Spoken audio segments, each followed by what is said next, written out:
Okay, so maybe we take the data like we had it before, and maybe we're going to present it in a different way. Maybe we present this as cumulative data or data as it keeps on adding up.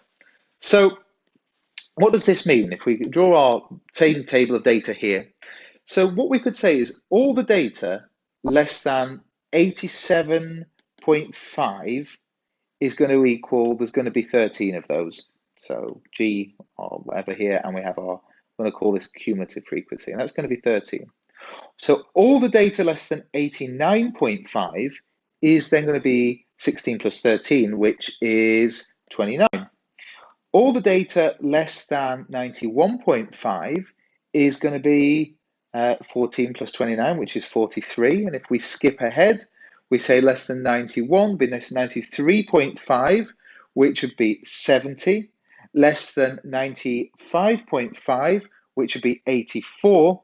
And less than 97.5, which is equal to 95. So now what we can do is we can begin to plot these data. So if we draw a line here and a line here, and this becomes our cumulative frequency, which we have here. Our maximum value is 100, maybe there. So we could say this is 50, maybe that's 25, and that's 75. It's better to use graph paper for this. If there is anything in the exam, graph paper will be provided.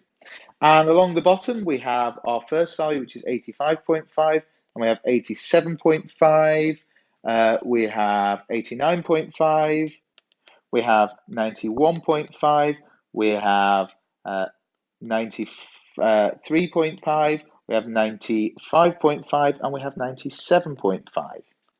So what we can do now is we can begin to fill up this plot. So we know at 85.5, there's got to be 0 points because that's our beginning of our band. 87.5, we have something about 13, then we have 29, then we have 43, then we have 70, then we have 84, whoops, we have 84, and finally we have 95. So if we draw this line up, we've actually got something here which we call a polygon. And what we have here is a way in which we can describe the data. So with this frequency polygon, or this cumulative frequency polygon, what we can say, if this is our grams on the bottom, let's find the median. Well, we know that our total number of data is 95, and previously we worked out that our halfway point was 47.5. Therefore, our middle value, we choose 47.5, we go down, and we go across, and we will find that our value, which should be a little bit lower, would be what we found before. We would find our median value is quite easy to find of 91.87, exactly what we found before. Okay, not on this plot, but that's because of my poor drawing. But that's a simple way from just looking at these axes. We know there's 95 pieces of data altogether, that's 75. There's 95 pieces of data, and we can just choose halfway up there. So what we can also do is we can maybe smooth out this line. So if we just take a bit of an approximation of this line again here, and we stick our points where we just say that's 85, and that's 90, and we say that's 95, and that's 100. And we're just using this line to describe things, and we have our cumulative up to 100 here, we have 50, we have 75, and maybe 25 here. And if we just take a bit of a guess of our points, it looks a bit like that, something along those lines. But in reality, you'd do this with graph paper and you'd find exactly what it is. We know that our median between 95 is here, and that would be our median value. Let's actually get this right. Probably with this curve, make our median value something like that. So our median value we can draw on here as 47.5. We get 91. So we've worked out our first point. And what we can also begin to do is we can begin to extend this to describe some other things. So maybe we can describe these things called quartiles. So what quartiles is well, we know the median is the value in the center from the distribution, but we can further divide this median. We can rank these items into distributions of quarters, and we can define these as the lower quartile, such that 1/4 of the items have less than or equal to the lower quartile. And likewise, we can divide the upper section into two, where we can define the upper quartile, and the difference between these two is this termed the interquartile range. So when they're plotted, it would look a little bit like this.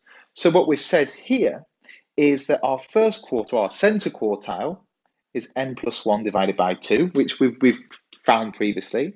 Our 75% of the data, which in our case is 3n plus 1 divided by 2. So to work this out on this plot, we know that would be 395 plus 1 divided by 2. So, no, divided by 4, because we want to work out the upper quartile, which is okay, we can do that. So that's 95, 96 times 3 times 3, and then divide by 4 would give us 72. So our point at 72 would be here. This would be our upper quartile.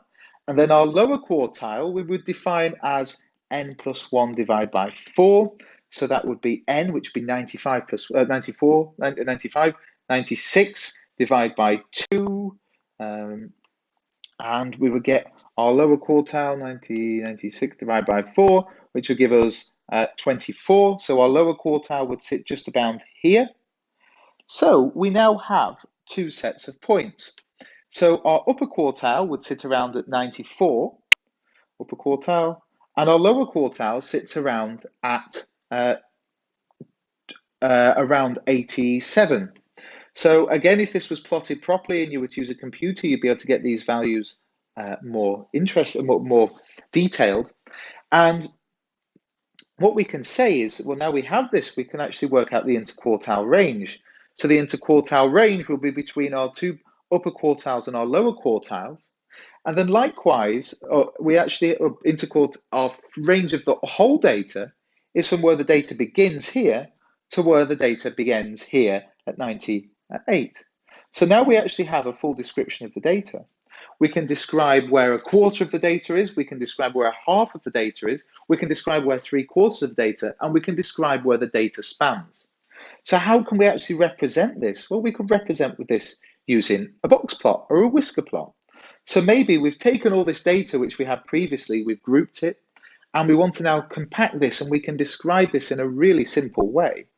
Well, what we could say is, well, if we were to draw our points on a line here where we start with maybe 86, 87, or maybe 88, 90, 92, 94, 96, 98. So we know our range of the data is our minimum to our maximum, so that would be 85.5 to 97.5. So it'll be something around here. So that's our two max points of the data. And what we also know is our median, which we worked out before, is 91.87. We worked out that our range, our lower range was around 80, 89, so it was around here. And we worked out our upper range was also around just under 94, about 93 point something. So what we can do here is if we join these lines up, we have a description of our interquartile range from here to here. We have a description of our median, and we have a description of our lower quartile and our upper quartile, which shows where the data spans. We also can extend these to make a whisker plot to show the whole range of the data. So we can say in the whole range of the data, a quarter of the data sits here, 3/4 of the data sits here, and the middle part of the data sits here, and the way it spans from the quarter to the 3/4 spans from here to here. So that's just a way of describing data, and it's something which you might want to use when you're doing some sort of work in your dissertation, or when you've got some report. This is a way of taking something really complex. If we go back to that first data set which we took with all those numbers, we can condense it into this. We can make this cumulative plot. We can find the median, and finally we can condense this. This cumulative polygon, this area gives us an idea of how the area of the data is affected. So effectively, like integration, we have a fancy way of creating this space, this multiplication, which describes our data in a really robust way. So that's been the first part of statistics. In the next week, we're going to move on to some more advanced statistics. We're going to start looking at things like least mean squared fit. You might have found this quite simple. Next week, we're going to go into some quite advanced statistics, not covered at all in the A-level syllabus. So do make sure you come along, and I'll see you then.